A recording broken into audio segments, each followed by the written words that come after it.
Почитувани пријатели, ве покануваме да бидете дел од утринската програма Глас на надежда. Секој ден, од понеделник до петок, во 8 часот и 30 минути со Томе Трајков. На Facebook страната на Глас на надежда. Ке имате прилика да слушате утринска порака, совети за здравието, животни приказни, рецепти за готвење, гости во студиото и многу други интересни работи. Ве очекуваме.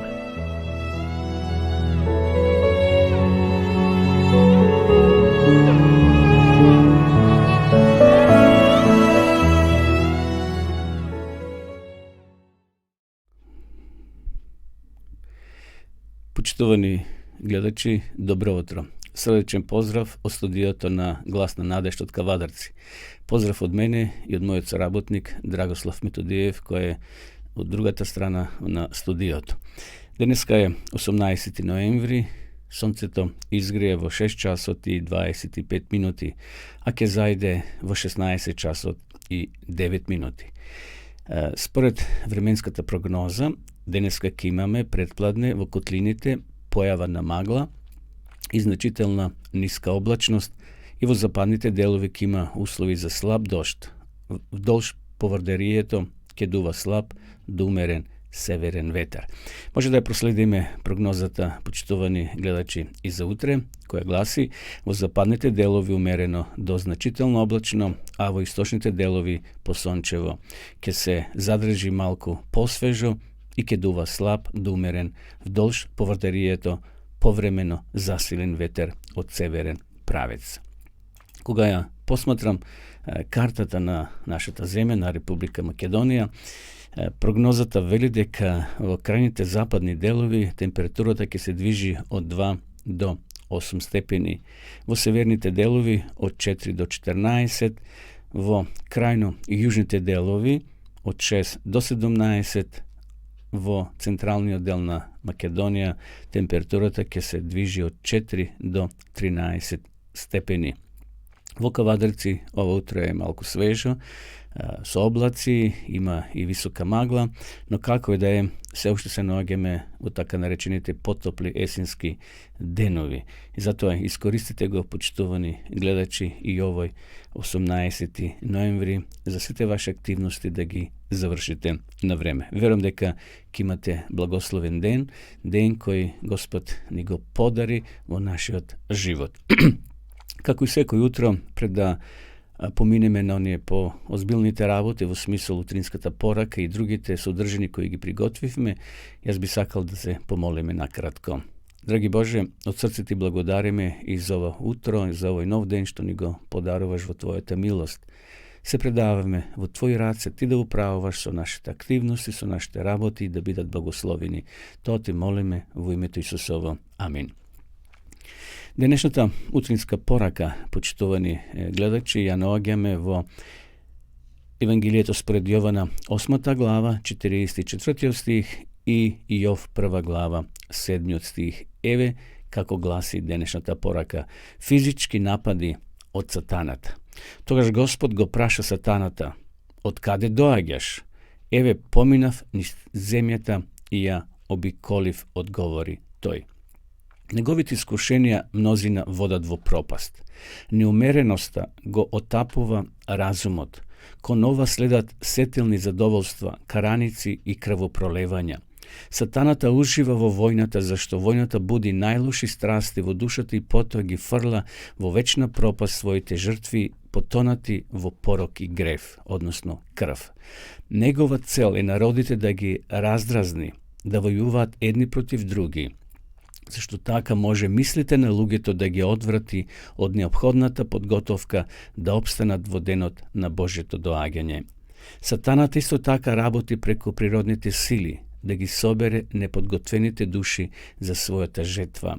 Тој ги проучил тајните на лабораторијата, на природата и сета своја моќ ја употребува да завладе со нив во онаа мера колку што му дозволува Бог. Кога му било дозволено да го искушува Јова, колку брзо биле уништени стадата, слугите, куќите и децата. Несреќите се нижеле со секавична брзина. Бог е тој што ги чува своите создания и ги штити од силата на уништувањето. Во несреќите и катастрофите, на вода и на копно, во големите пожари, во страшните луњи и во паѓањето на град, во бурите, во поплавите, во циклоните, во високите плими и во земјотресите, на секое место и во 1000 облици сатаната ја покажува својата моќ. Тој уништува зрелата жетва и тогаш настапуваат глад и неволи. Воздухот го исполнува со смртоносни зарази и лјадници умираат од епидемии. Овие несреќи ќе бидат се почести и се поопасни. Силата на злобта, на сатаната и на неговите чети би можеле со право да не вознемируваат кога не би имале заштита и слобода во надмокната сила на нашиот Избавител. Оние пак што го следат Христа, секогаш се сигурни под неговата заштита. Силните ангели се пратени од небото да ги штитаат. Сатаната не може да ја пробие стражата што ја поставил Бог околу својот народ. Еве, почитувани гледачи, верувам дека ја разбравте пораката ова утро. Сатаната е моќен, силен ангел, кој располага со моќна сила, што имал како небесен ангел додека бил горе кај Бога. Но тој, знаејќи дека времето му е кратко, ќе ги употреби сите своји сили, се со цел да собере што повеќе луѓе на своја страна. Интересно, овде пишува дека ѓаволот или сатаната се служи преку природните сили да ги собере неподготвените души за својата жетва. Прашање сега за нас, драги гледачи, дали сме ние подготвени, дали сме ние на Божја страна или на она другата страна. Може некој ќе каже, јас сум на она неутралната. Нема неутрална страна. Или сме со Бога, или сме против Бога. Овде гледаме дека во несреќите, во катастрофите на вода и на копно, во големите пожари, во страшните луњи и во паѓањето на град, во бурите, во сено лошо што се случува на оваа земја, свој подпис става сатанат, ѓаволот. Тој уништува зрелата жетва и тогаш настапуваат глад и неволи. Воздухот и поплавите, смртоносни зарази и лјадници умираат од епидемии. Што да кажеме за ова епидемија во која денеска ние се наоѓаме? Тој извор што директен подпис на сатаната, секако тоа го прави преку луѓе. И денеска тој вирус и нови вируси се најавуваат, што делуваат да човечкиот живот побрзо прекрати. Но најголема жалост е за тие луѓе што не го запознале Бога, а починале, умреле. Овие несреќи ќе бидат се почести и се поопасни. Како се ближиме кон крајот, кон завршницата на овој свет, драги гледачи, се повеќе и повеќе ќе има такви проблеми. Повеќе пандемии, повеќе вируси, земјотреси, војни, земјотреси, крвопролевања. Силата на злобта на сатаната и на неговите чети би можеле со право да не вознемируваат кога не би имале заштита и слобода во надмокната сила на нашиот Избавител. Секако Бог е многу посилен. Бог е незаштитник. Но ако го побараме, тој ќе не штити. Ако во молитва го побараме секој утро, ако сме на негова страна, оние пак што го следат Христа, секогаш се сигурни под неговата заштита. Силните ангели се испратени од небото да ги штитат. Секако ние се наоѓаме на едно зачарено тло на оваа грешна планета, кај што владе смрт, владат болести. Некои од христијаните кои го следат Христа ќе умрат, можеби од болест, од епидемија, во некој земјотрес, во војна и така натаму. Но нашиот живот е осигурен во Исуса Христа. Знаеме дека овде сме сите ние гости и дека еден ден ќе дојде нов живот. Сите наши покојни, според Библијата вели, ќе воскреснат. И Бог ќе даде нов живот. Ќе го поврати животот на покојните и заедно, како што вели апостол Павле, ние живите и покојните ќе бидеме преобразени и Бог ќе ги земе, односно ќе не земе на небото да бидеме за секојаш со Него. И затоа овој наслов денешен, физички напади на сатаната. Значи, ќе има и не само духовни напади, туку и физички, кај што преку разни урагани, преку разни земјотреси, преку разни проблеми, многу луѓе ќе завршат со својот живот. Но битно е да бидеме на Божја страна. Што е да се случи? Војна, земјотрес, епидемија, било што, ако сме на Божја страна, нашиот живот е сигурен во Исуса Христа. Затоа нека овој ден биде благословен од Господа, нека не штити, како овде што вели текстот. Божите ангели може да не штитаат